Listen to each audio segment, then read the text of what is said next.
पाकिस्तान ये जो प्रोपेगेंडा करता है कि एक मुस्लिम कंट्री है, हमने उनके सामने ये बात भी रखा कि भारत में 14.5 करोड़ के करीब मुसलमान रहते हैं।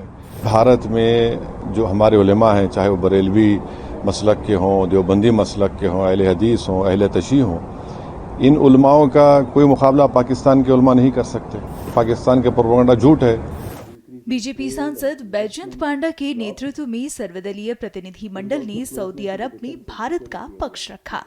प्रतिनिधिमंडल ने सऊदी में भारतीय प्रवासियों से मुलाकात भी की और आतंकवाद के खिलाफ चल रही भारत की लड़ाई को लेकर जागरूक किया।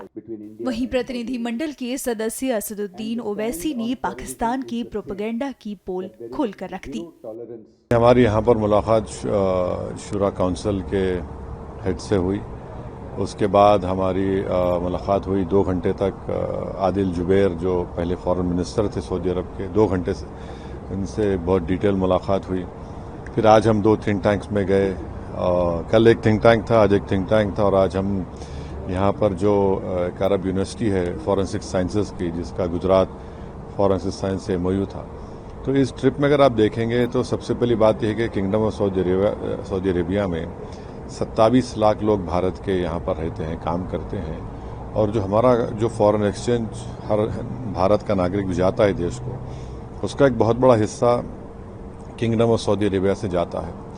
तो 27 लाख लोग यहाँ पर रहते हैं। फिर हम जहाँ भी मिले, डेलीगेशन ने उनको बताया कि कैसा टेररिज्म पाकिस्तान की तरफ से किया जा रहा है और कैसा निशाना बनाया जा रहा है भारत के नागरिकों को। तो हमारा ये हमने उनके सामने बात रखी कि पाकिस्तान को FATF की ग्रे लिस्ट में दोबारा लाया जाए, और ये तमाम किंगडम ऑफ सऊदी अरेबिया उसका मेंबर है FATF का। 2018 में उन्होंने हमारी मदद की थी। उसके बाद हम देखें कि पाकिस्तान पर थोड़ी बहुत रोक टोक लगी उसके ऊपर। तो अच्छी मुलाकातें रहीं, जिम्मेदारों से बात रही, उनके भी कंसर्न्स थे, हमने उनको बताया। बाज़ ने कहा कि आप बातचीत का क्या मरहला हो सकता। हमने कहा कि हमने पहले बातचीत की 26/11 के बाद, पठानकोट के बाद, मगर उसका कोई नतीजा निकला नहीं। उल्टा हमको नुकसान ही हुआ। तो ऑल इन ऑल ये तमाम बातें हमने उनके सामने रखी हैं, और हमने इनको ये बताया कि जो पाकिस्तान ये जो प्रोपेगेंडा करता है कि एक मुस्लिम कंट्री है, हमने उनके सामने ये बात भी रखा कि भारत में 14.5 करोड़ के करीब मुसलमान रहते हैं, और ये उनका बोलना बिल्कुल सरासर गलत है। और फिर हम यहाँ पर उनको ये बताए हैं कि देखिए, पिछले साल जो है सऊदी अरब ने पाकिस्तान को एड दिया 2 बिलियन का। फिर 2024 में सऊदीया ने उनको लोन एक्सटेंड किया 3 बिलियन का।